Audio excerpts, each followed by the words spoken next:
Hello বন্ধুরা, আমার নতুন চ্যানেলে তোমাদের স্বাগত জানাই। আশা করি তোমরা সবাই খুব ভালো আছো। এখন ৯টা বেজে গেছে, তাই ব্রেকফাস্ট করে নিচ্ছি আর রান্নাঘরে চলে এলাম। এখন বানাবো দুপুরের জন্য একটু ঝিঙে আলু ফুলকপি নিরামিষ পোস্ত। তোমরা রেসিপিটা দেখতে থাকো। আর এখন আমি কড়াইতে তেল, শুকনো লঙ্কা, কাঁচা লঙ্কা, কালো জিরে দিয়ে ফোড়ন দিয়ে আমি আলুটা দিয়ে দিয়েছি। তো আলুটা নাড়াচাড়া করব, তারপর ঢেকে দেবো যাতে করে একটু সফট হয়ে যায়। তো ঢেকে দেওয়ার পর মাঝে মাঝে খুলে দেখছি হয়েছে কিনা, বা একটুখানি আবার নাড়াচাড়া করে দিচ্ছি যাতে একটু লাল লাল ভাবটা আসে। তো লাল লাল ভাবটা এলে আমি বাকি কেটে রাখা সবজিটা, ঝিঙে এবং ফুলকপিটা আমি তুলে দেবো। তো এরই ফাঁকে আমি উচ্ছে আলুটা কেটে নিচ্ছি, তার কারণ আজ দুপুরে উচ্ছে আলু ভাজা করব।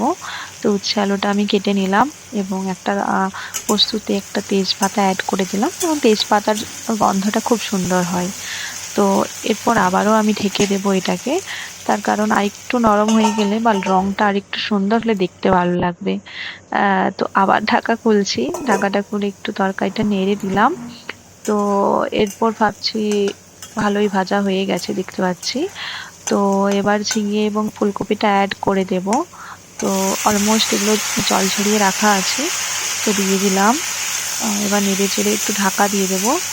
আর সেই সাথে সাথে আমি উচ্ছে আলুটাতে একটু নুন, হলুদ গুঁড়ো, একটু জিরে গুঁড়ো একটু মিক্সড করে নেব। এদিকে এই রান্নাটাও করতে করতে ওটারও জোগাড়টা করে নিচ্ছি, তার কারণ একদিকে পোস্তটা হচ্ছে, একদিকে ডাল হচ্ছে, অপরদিকে আমার উচ্ছে আলু ভাজা করে নেব।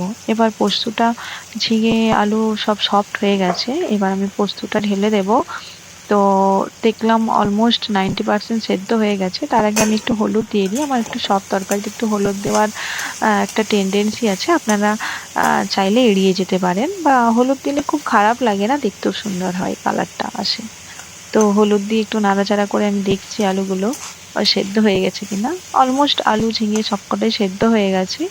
তো এরপর আমি পোস্তটা দিয়ে দেব। পোস্তটা আমি দিয়ে দিচ্ছি। পোস্তটা দেওয়ার পর একটু নাড়াচাড়া করে আবার ঢাকা দিয়ে দেব। ওকে, আমি এখনো পর্যন্ত রান্নাটাতে কোনো জল ব্যবহার করিনি। আমি পোস্তটা নাড়াচাড়া করছি, এরপর এটাকে ঢেকে দেব। আর সেই ফাঁকে এদিকে উচ্ছে আলু সেদ্ধটা বসিয়ে দেব।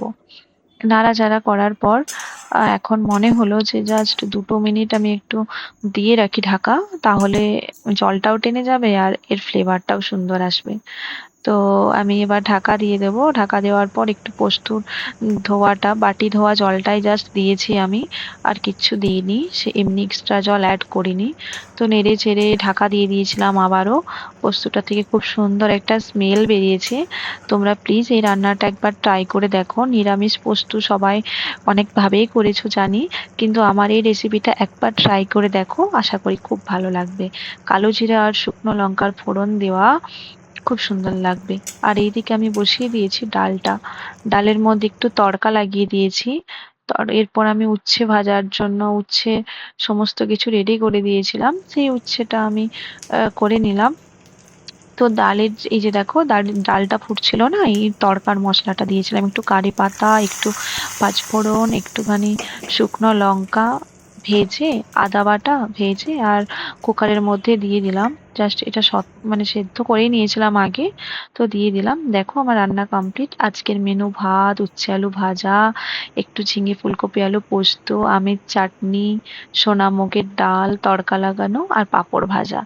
আর এদিকে আছে একটু শশা কুচি, শশা টুকরো করে কেটে রেখেছি।